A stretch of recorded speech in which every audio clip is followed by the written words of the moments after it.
My next guest is Noemí Rodríguez. She is a dedicated and passionate force in the world of language education since 2005. A proud graduate of Rutgers University, where she earned her BA in Spanish and two Ed master's degrees, she has built a remarkable career supporting teachers across the globe. From founding the World Language Tech Institute and EdCamp World Language to leading Lo Logramos Consulting, her contributions to the field are vast and invaluable. Over the past 15 years, Noemí has presented at state, regional, national, and international conferences, always bringing her unique insights and enthusiasm for language learning. Today, I'm interviewing her at the CCFLT conference here in Colorado, where she presented her keynote, The Future is Now, Redefining Language Learning Through Generative AI. Welcome to the podcast, Noemí. Thank you. Thank you for having me. Well, we'll start off with the question I ask everybody. Tell me about a time when you were in the trenches and managed to crawl out. So, a moment in my career in education where I felt like I was definitely in the trenches was a spring of one year where I felt consumed by stress. And there were different instances that were kind of just culminating one after the other after the other. And I got to a point where I ended up giving myself an ulcer because of the stress. And this prompted me to obviously go see the doctor, get medication right after the diagnosis. But then it also motivated me to think about different ways that I can manage my stress or better set boundaries and better understand in that moment how to hopefully let some of those emotions go and not essentially eat away at me as they had been. So that was something that I wasn't anticipating, right? That just kind of all of a sudden I was like, what is happening? Why is this happening? And relating back to the practice of mindfulness and being more aware of my day to day really helped to get me to a place where stress still occupies my day to day. I'm not going to say that I'm stress free. That's impossible. But at least finding kind of a way to better manage it, hopefully not going back to a trench such as that one that got so deep where I was, physically in pain. Mm-hmm, So, mm-hmm. Yeah, I think a lot of educators can resonate them being under a lot of stress where it does manifest to something physical. And, if you don't catch it early enough, it's something that you end up having to go to the hospital with. So, like you said, you're still really mindful of, how your physical body reacts to stress. As you move through education and in those spaces, like really keeping that in mind. So, we're talking at the conference to an audience of world language teachers, but the podcast audience is more K-12 educators and principals. But I would like to talk to you a little bit about your journey. You started teaching world languages in 2004, and so you are now both teaching and also a highly sought after speaker in the world of AI and comprehensible input, which is CI, and that's what you're speaking on here today at the conference. So walk me through the journey, kind of what got you interested maybe in doing more speaking after you'd been working in world language teaching and just starting your business. yeah. So, as you shared, I started officially in 2004. Once I graduated from Rutgers, I went through their master's program. And just like any new teacher, I learned from a lot of really great models and folks that were willing to take me under their wing and show me, hey, you can try this, you can try this. And I learned throughout my career that teaching is really unique and it really is an art. And there's no one way to do it, but we can all do it really well in different ways. And as a result, I found myself mostly at the state level in the beginning, feeling inspired by others to then also share what some of the things that were happening in my classroom. Mm-hmm. So, taking a leap of faith, right? I put in a session proposal for my state conference and I was able to go and talk to teachers all about, I remember this was like, I don't even know the year exactly, but it was down in Atlantic City in New Jersey. And it was digital storytelling. So I did a whole workshop for the NJEA convention all about digital storytelling. And that love for sharing and collaborating, I guess, began there in that moment, knowing that I had such great mentors and then turnkeying that in the future. That kind of led me towards this path of wanting to continue and share and build a community that wants to share and that wants to support one another with Team Lo Logramos. So there's definitely different ways to go about it. I just find that it's so much better when you don't feel like you're on an island or you feel like you're all by yourself, that you have at least some other folks to think through some things and to talk through some ideas, and really leaning on one another, that no one is the expert, that we can all help each other and we can learn from one another. And when did you launch your consulting business? So officially it was 2023, the year that I had my daughter. So not that long ago, but I had been supporting and sharing teachers for now a while. I just hadn't, I guess, manifested it into a business up until more recently, to kind of make myself more legitimate and official in this space. So that's been interesting to learn also, like as an educator, then having a business and then running things in the business world, you're like, oh, that operates that way, or, oh, I didn't realize that. So I'm also, I think, learning a great deal in this new space. And really, having worked with educators for so many years during conferences and breakouts and all that, and having a following, did you have already decent following before that? Yeah, New Jersey's always been really kind to me. I served on the state board there for many years as well, and did a lot of volunteer work through them with organizing conferences and different speakers, and just getting us right together so we can learn from each other. So it was thankfully in that role that I was able to bring our community of New Jersey world language teachers together. And yeah, after presenting so many times, they were like, oh yeah, Noemí, like, we can learn from her. We've done that before. So it's been really nice.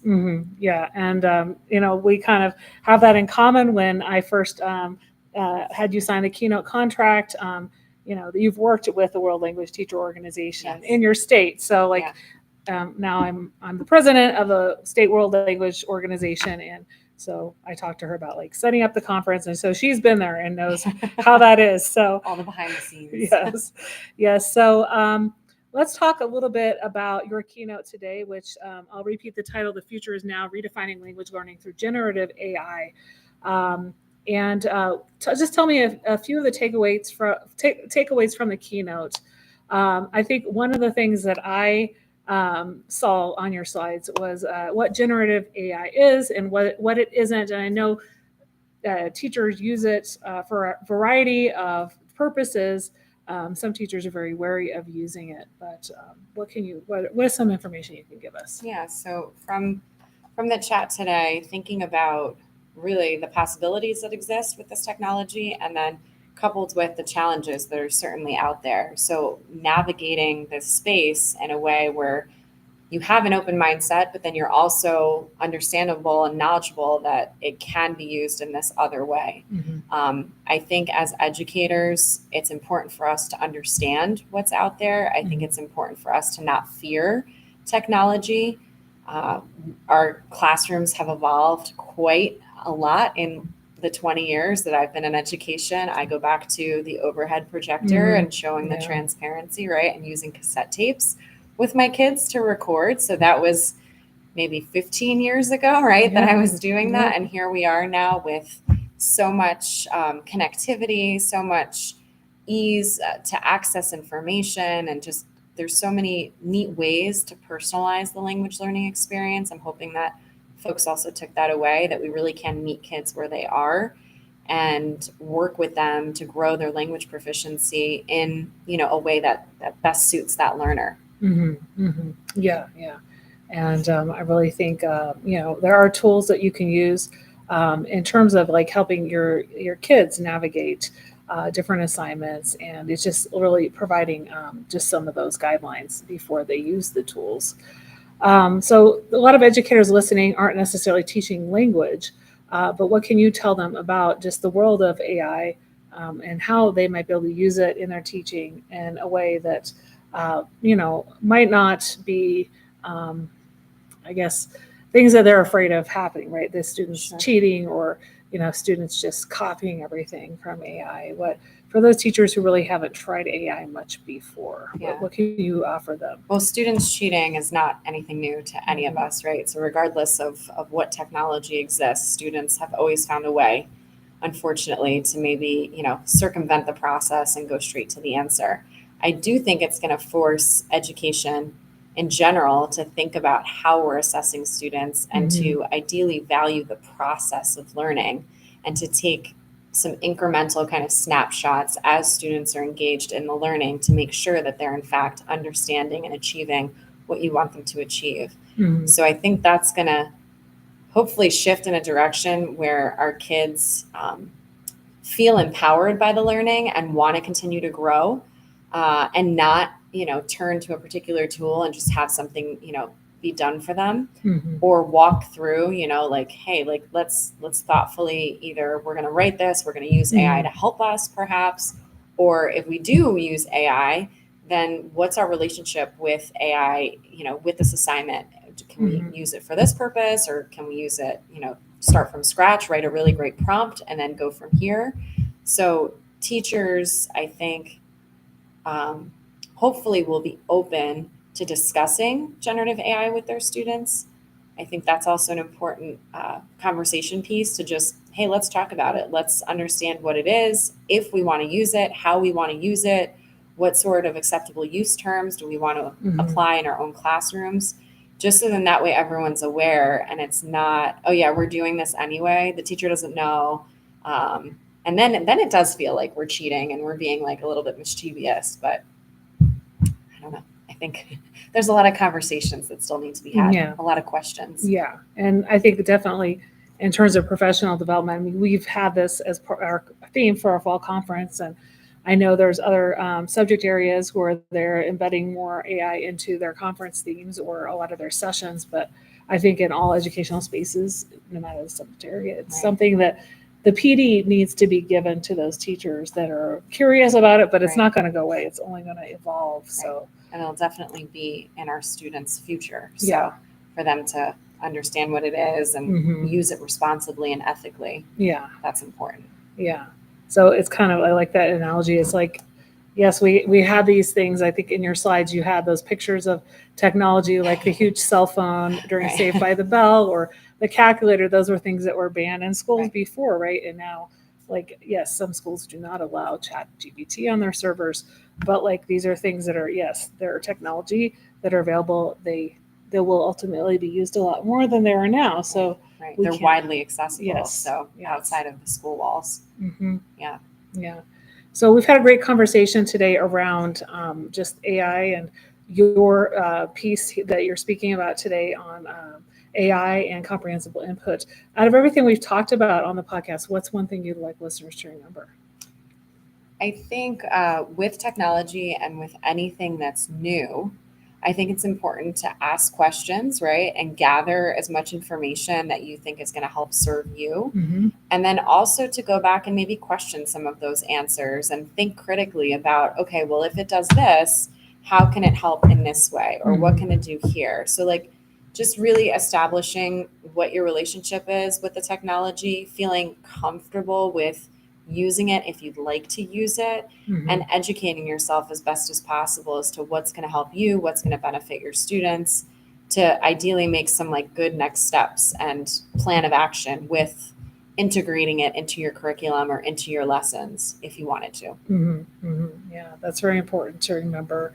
And really, I think doing that as a PLC team or, subject area counterpart, and working also with your administrator maybe, and finding out like what are some of the apps that we can use at the school, right? And what are some of the things that we can get requests on maybe that aren't necessarily approved by the district yet, but integrate into our classrooms. So really important to really learn more as you go on. And phasing it. So then that way it's like, okay, we're going to start here.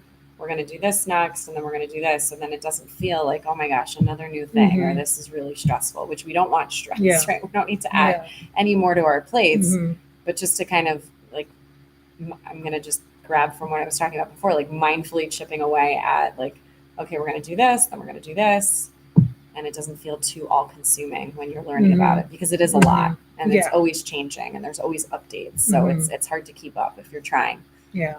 And it is supposed to make teachers' jobs easier. However, they do need to have those guardrails for the students. And they also need to, know how to correctly put in prompts and, really look for errors in the AI Right, response right. and all those types of Hallucinations, things, right? yeah.